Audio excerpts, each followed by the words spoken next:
السلام عليكم ورحمة الله وبركاته. أحلى متابعين، أغلى مشتركين، ازيكم عاملين ايه؟ يا رب تكونوا بخير. النهاردة هنعمل طريقة الحواوشي بطريقة سهلة وجميلة وما هتكلفكش أي حاجة وبأقل المقادير، وهيبقى معاكي زي العسل. وهنعمل تكات وحركات مهمة جدا في الحواوشي. معانا لحمة مفرومة، الكمية اللي عندك، الكمية اللي انت عايزاها. يا ريت تكوني فرمة معاها، او لو انت رايحه هتفرمها عند الجزار قولوا له افرم لي فيها دهن، لان الحواوشي بالذات لازم يكون فيه نسبه دهون، لازم يكون فيه نسبه دهون. طيب، بصله مفرومه ناعم جدا، بصلتين كبار حسب الكميه اللي عندك. انا على الكميه اللي عندي دي عملت بصلتين كبار. تمام. فلفل اخضر، ولو عندك فلفل الوان مش هيقول لا. التوابل بتاعتنا بسيطة وسهلة جدا، عبارة عن بهارات حواوشي، ملح وفلفل اسود، بس كده. عايزة تحط طماطم، قطع طماطم صغيرة وحطيها. طبعا انا مظبط هنا الرخامة مع قماع خل اهو. ادي البهارات بتاعتي اهي، وادي البصل بتاعي والفلفل الاخضر، وهبدأ اعجن المقدار اللي عندي ده اهو.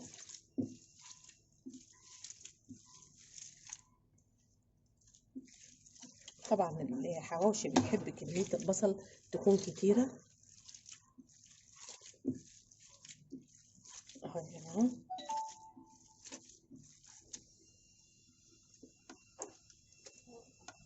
اي حاجات عايزة تحطيها، عايزة تضيفي توابل تانية مش هيقول لا. طبعا كله يكون مفروم ناعم اهو. انا كنت ممكن افرمه مع الكبة كله مع بعضه واجيبها لكم مفرومة، بس حبيت اوريها لكم.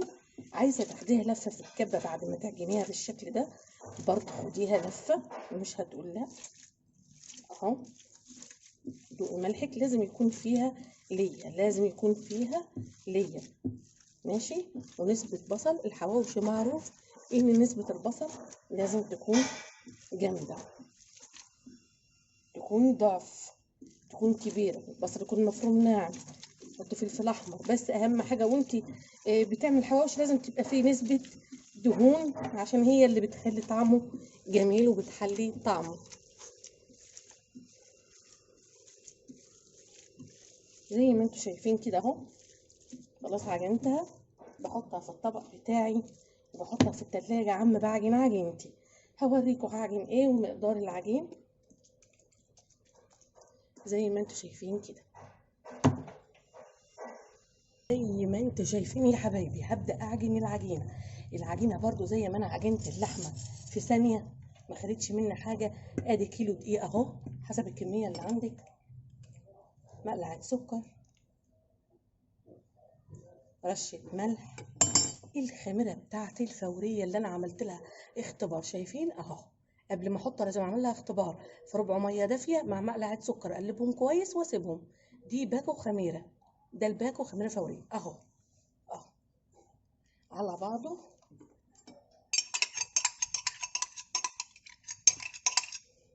زي ما انتوا شايفين كده، هقلب كله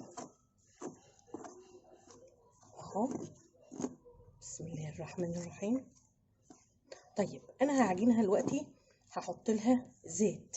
يا اما تحط لها زيت يا اما تحط لها زبده. طبعا يفضل ان انت تحط لها زبده. تمام. يفضل، انا حاطه زبده اهو، درجه حراره المطبخ يفضل ان انت تحطي زبده. طب لو ما عندكيش زبده حط زيت عادي، بس الزبده بتخليها مورقه وطعمها حلو وطعم وريحه وعجينه طريه وفي منتهى الحلاوه والجمال. بس لو ما عندكيش زبده مفيش مشاكل خالص، نستغنى عن خطوه الزبده دي ونحط ايه، ونحط زيت. ممكن تحط نص زبده ونص زيت، مفيش مشاكل مش هتقول لا. ابدا بقى عمليه العجن والمها بايدي كده، واحط الميه بتاعتي تدريجي. احط الميه الدافيه تدريجي عشان في دقيق بياخد. انا ما اقدرش اقول لك حط قد ايه ميه، ده كيلو دقيق عليه كوبايه زبده، مقلعه سكر، مقلعه ملح، كيس خميره فوريه.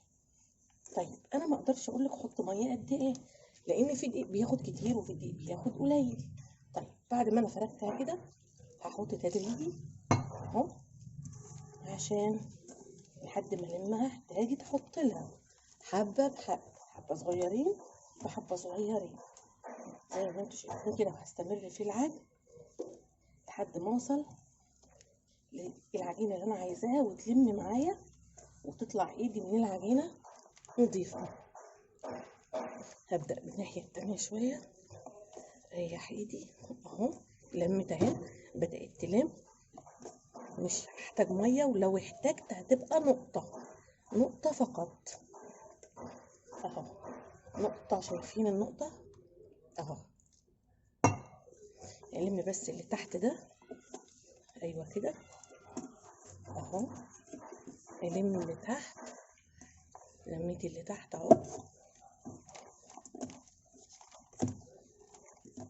عجينه مورقه وجميله وطريه وليها عرق وملمسها جميل اهو.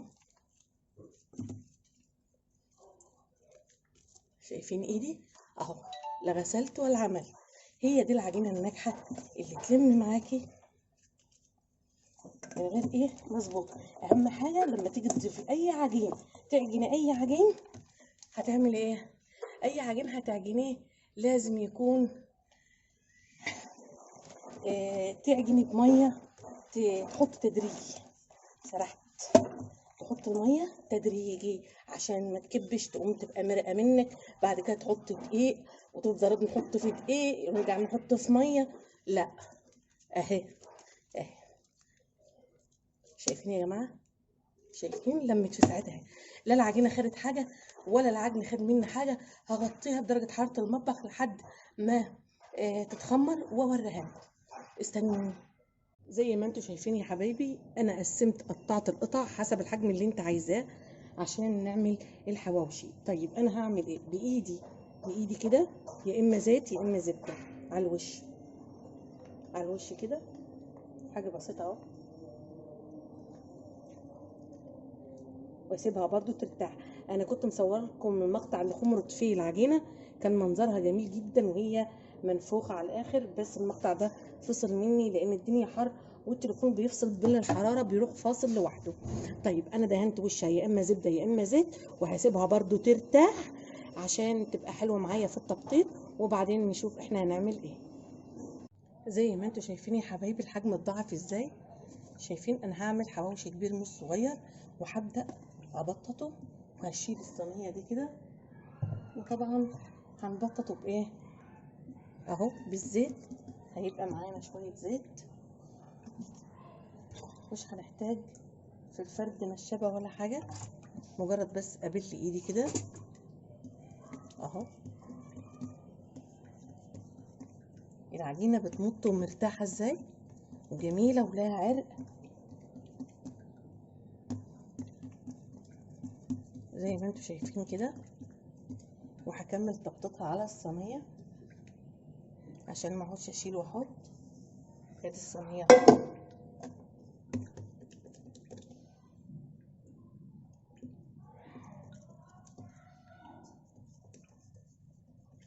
زي الحجم اللي انت عايزاه.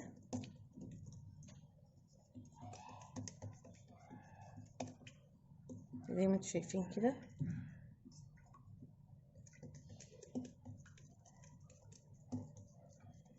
حلو قوي الحجم ده كده اهو. زي ما انتوا شايفين بجيب كرة من الحواوشي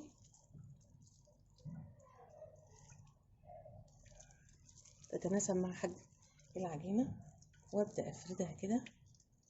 بس بلاش اروح عند الطروف اهو. احاول اوزعها كده ايه بطريقة منتظمة بسرعة على العجينة. اهم حاجة ترتاح كويس قوي في التخمير، وما تقرصيها برضو تسيبها ترتاح شوية. هتديكي نتيجة جميلة جدا في الطعم، وهتتبطط معاكي بمنتهى السهولة. حطي بقى حاجات حراقة، عايزة تحطي فلفل حراق براحتك، فلفل احمر، فلفل الوان، اللي انت عايزاه زي ما انتوا شايفين كده يا جماعة. هبدأ ابطط بقى الجزء التاني اهو، وبرده بالزيت كمان مش موضحة اهو. مش محتاجه نشابه ولا اي حاجه. العجينه بتفرد لوحدها. احاول اطلعها بنفس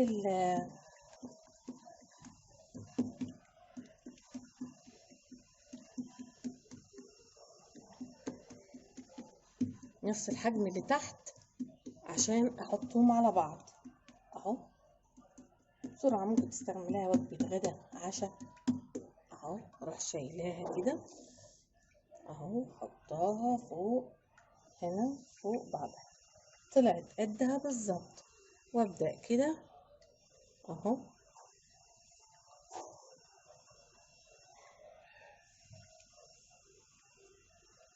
زي ما انتم شايفين كده.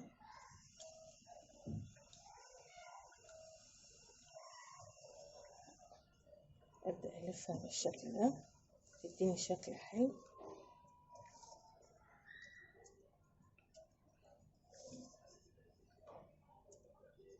اهو. اضغط قوي عشان ايه؟ تقفل مني.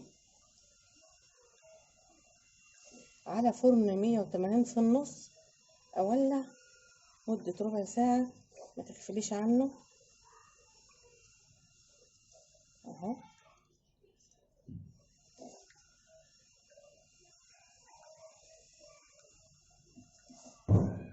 زي ما انتم شايفين كده اهو. شايفين شكله بقى حلو ازاي؟ طبعا بايدي حتة زبدة كده، بايدك بالفرشة زي ما انت عايزة اهو. وعلى الفرن، وهكمل بقيته. انا عملت واحد قدامكم وهوديه على الفرن ونشوف التانية اهي يا حبايبي. التانية اهي، حبيت اوريكم واحدة كمان بمنتهى السهولة ومنتهى الجمال اهو.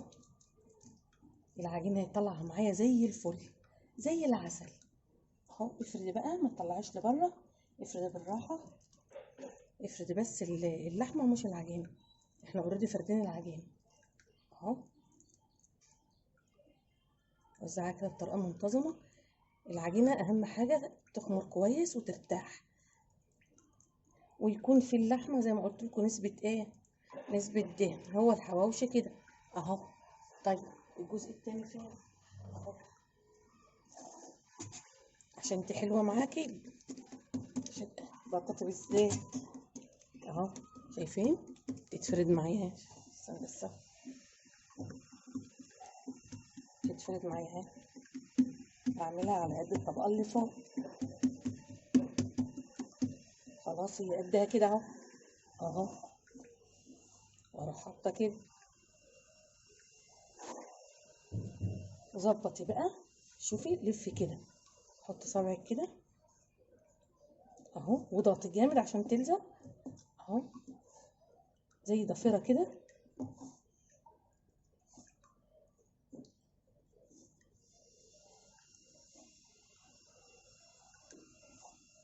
اضغطي جامد بس هي بتمشي. صبعك كده وتلف عليه، صبعك كده وتلف عليه اهو.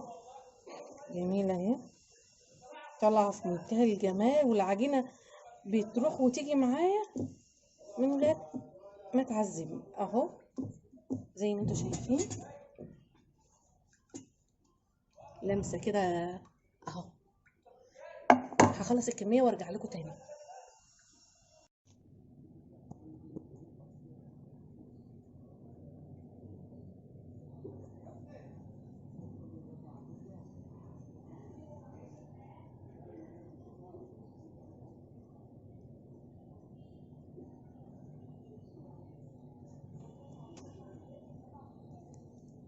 وادي الحواوشي بتاعنا خلص يا جماعة، وبقى في منتهى الجمال والروعة والحلاوة، وما خدش مني حاجة لا في العجين ولا في اللحمة اللي انا عصقتها. زي ما انتوا شايفين كده، شايفين الحلاوة وشايفين الجمال، شايفين حلاوته.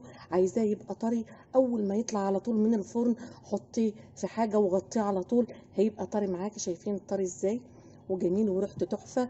يا رب النهارده تكون قدرت اوصل لكم معلومه، وبحته لحمه صغيره وتحط عليها شويه بصل تعملي وجبه زي دي، ممكن تنفع للغدا وممكن تنفع للعشاء. طعمها وريحتها جميله جدا. يا ريت تجربوها وتقولوا رايكم في الكومنتات. ما تنسونيش في الشير واللايك، واللي ما اشتركش في قناتي يشترك. والسلام عليكم ورحمه الله وبركاته. قلت قبل ما اقفل الفيديو اقطع واحد معاكم. قطعت واحد زي ما انتم شايفين يا جماعه، شايفين الحلاوه والجمال مستويه ازاي؟ شايفين؟ قطعتها كده مثلثات اهي،